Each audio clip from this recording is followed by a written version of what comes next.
Hello guys! Welcome back to our YouTube channel, Grace V. Otism, Eric Vincentipas at your service. So for today's vlog, we're going to conduct another interview. So may isa na po naman tayo masaksihan sa araw na ito. And syempre, excited po ako na makatuklas sa panibagong istorya or paano nila nilalabanan yung mga pagsubok na hinaharap sa buhay. And syempre po, before we start our video, I would like to greet po sa aming pinakamagandang boss. Hello ma'am, mega shout out. Thank you so much for having this a good program na makakatulong dito sa lugar namin. And syempre kay Kuya Luis Vlog. At sa mga ka-babies po na todo suporta kay Mommy and Daddy. So, ka-babies, thank you so much po sa lahat po ng suporta ninyo. And syempre, sa mga bago pa po sa aming YouTube channel po, please do subscribe po. Punta lang po kayo sa YouTube. Search nyo lang po ang pangalan ni Mommy Grace V. And syempre, Kuya Louie Vlog or Louie Vlog. And syempre po sa mga kalikit ni Mommy po, pakisubscribe na din. And syempre sa araw na ito, samahan nyo na ako ngayon. And syempre, I know na nandiyan palagi mga ka-babies ko para manood at supportan. So, samahan nyo na po ako ngayon. So, sit back and relax because the video will be start.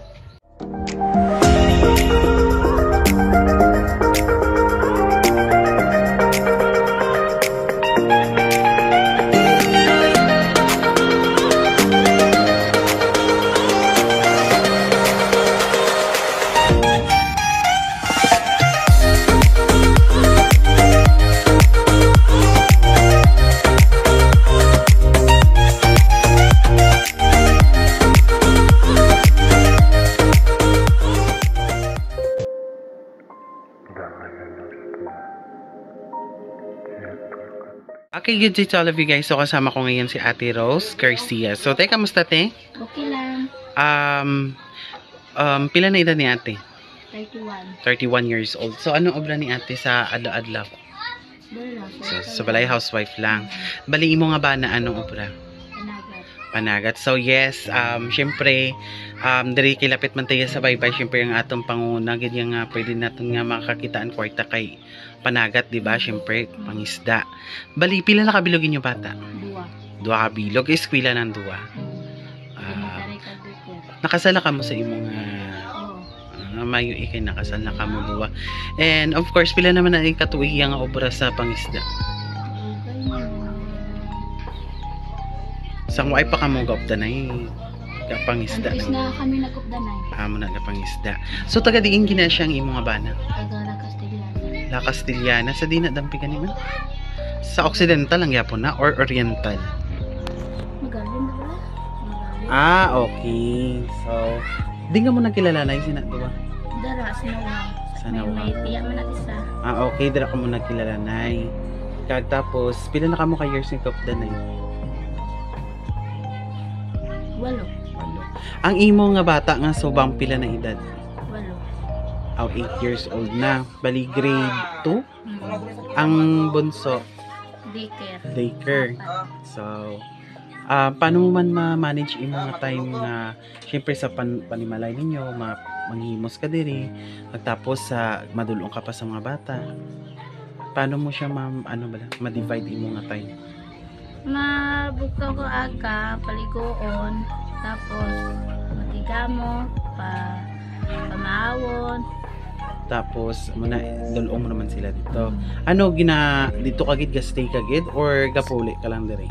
Sa elementary way kuya gadulong si Sharon sa daycare. Sa daycare ginadulong nimo. Tapos mapuli ka naman diri or ginabantayan mo gid dito. Okay. Di kabalo naman ta nga ang obra nga pagpangisda hindi man gina siya adlaw-adlaw makakwarta or maka-income ta, di ba? Kay syempre ara nga obra ti do pang seasonal na kung may pangisda mo na pangwaon. Ti kung hindi man kung wala naman pangwaon ti wala man kwarta. Tapos budlay pagi kung bagyo, di ba? Gani. So why ginaya pangwaon ti ka budlay. Ti for example kung bagyo or hindi pangwaon ano obra sa imo nga bana?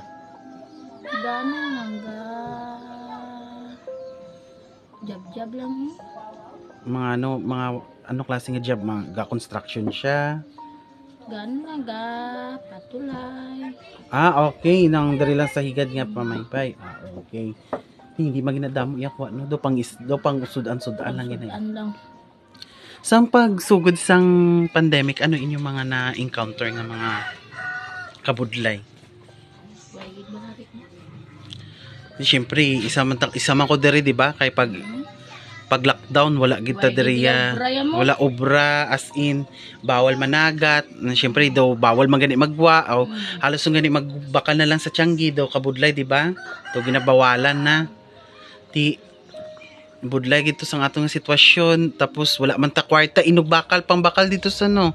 Kanugo lang man sa quarantine pass, di ba? Kaya hindi man ta dito makapalapit dito sa kaya wala man obra, di ba? Ano naman to inyo diri nga ano? Kaya wala gito obra, di man kamo kakuha source sa inyong supply sa inyong pagkaon. Kana patulay gagmay baliga tagad diri lang liya.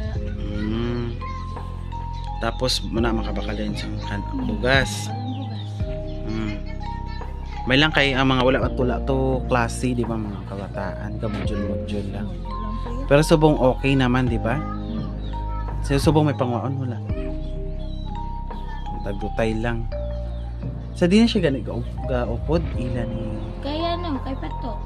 Okay. Pero kay sino sa kayan? Kay Jimmy. Okay, kay Jimmy gali siya na. Subong tapos na silang nakapulit na sila. Panggabihan na ilang. Panggabihan sila. Sa pagsugod niyo sang pag-start sang pagbuo sa pamilya sa imo nga bana, ano inyong mga na-encounter nga mga problema? Why man? Siyempre, for example, may bata ka mo, di ba? Pudlay manggid na kay bata pa, magkamasakit. Talang ngita kagid mangutangan nimo para makabakal bulong, di ba? So, mo lang na. So, that's the video for today, guys. So, nasaksihan po natin ang storya ni Ate Ros. And, syempre, si Ate Ros po kasi, syempre, neighborhood lang po yan. And, kaklase ko yan po natin ng elementary. And, syempre, syempre, yung mga pamumuhay nila doon or sa amin doon sa barangay 1. So, marami po talagang mahirap doon. At yung kinabubuhay lang po talaga ay mangingisda. And now, as you can see, meron na siyang pamilya. And syempre, ginagawa niya yung paraan na makapagbigay ng suporta sa kanilang anak. Yung asawa po niya ay isang mangingisda. And syempre, thankful lang po tayo kasi lahat ng mga ginagawang made in purpose talaga sa buhay natin ay napupunta talaga sa mabuti.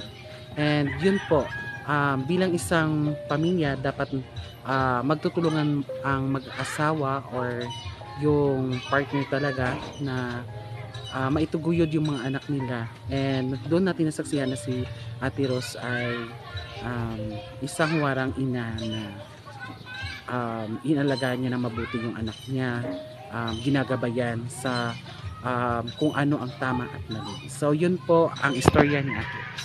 So yun lang po ang nasaksihan natin sa araw na ito. So thank you so much mga ka-babies. Hanggang sa muli, take care always and bye bye.